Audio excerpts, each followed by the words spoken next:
Okay, so we got through the spreadsheet, we got the P-index calculated, and it's a kind of very serious process. There's a lot of information they need, but that's good because we don't want to just say mandate, well, you can't put phosphorus on your fields.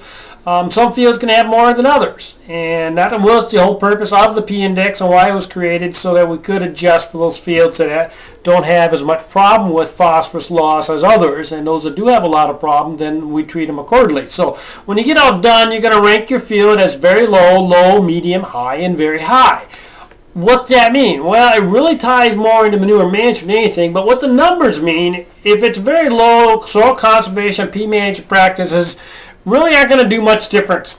Anything you do on a farm probably is not going to improve our water quality in any way. In other words, you're doing a good job already. If we're in that 1 to 2 range, let's keep the current practices. Let's not get any worse than what we're doing, but we've got pretty good water coming off of our operation. So if we're in the medium range, though, then there may be some problems with water quality. We could have some algae blooms. We could possibly have some fish kills, but yeah, there's going to be less oxygen in that water because it's a little higher in phosphorus, particularly if it's a stagnant water area or something like that. So we might give some considerations of how can we get that index down a little bit, what some soil conservation we can do, or some P management to reduce that number. If we're in that 5 to 15 range, now we're getting into, yeah, we're causing some problems. We really need to do something to fix the problem. If we're greater than 15, then it's serious. Urgently, I mean, we need to get it done now. Not put it off, not think, well, long range, what we're going to do. We need to do it now if we're in that greater than 15 range. How does that affect manure? For those of you a livestock operation, well, that's probably the most critical thing right up front. It's the only thing actually at this point that's really regulated if you're a COFO or confinement operation. If you're 0 to 2, you just base your manure applications on your nitrogen needs. And we'll work through a manure management plan in the next unit and work through that.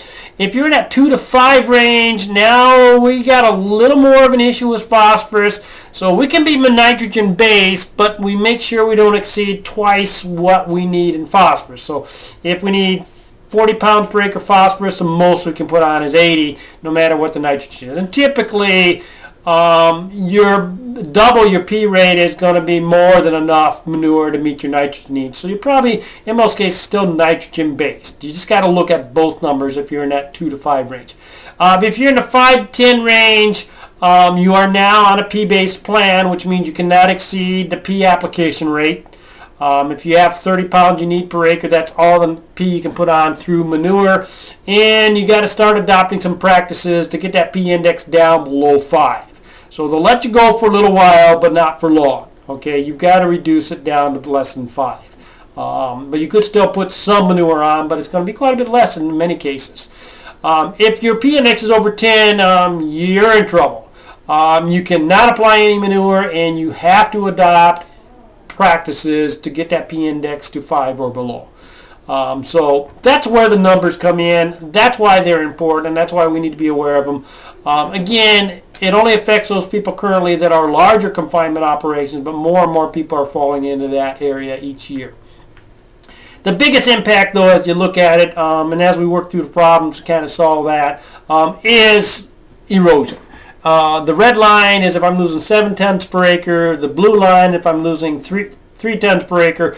Same soil, same part per million test. You can see as I get excessive parts per million, excessive fertility in my fields, if I got erosion, it gets into that high range much sooner than it does if I keep my erosion down. So we can't have high P soils out there. If so, though, we need to keep the erosion down.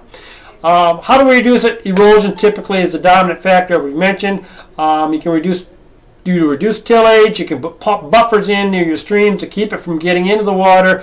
Terraces, grass waterways, some of the most common practices for getting that P index down. Inputs need to run, are needed, that you're going to need to run these indexes is number one, your erosion. Secondly, how far is from the center of your field to the stream. Third, what's the most recent P test from your soil test reports. And fourth, what is your soil type. The NRCS has that Excel sheet. We showed you how to work through that already. That's going to be your assignment that you work through. Benefits of the P index, it is comprehensive. It takes into account erosion, takes into account runoff, and even the subsurface drainage, which is fairly minor, but does take into account.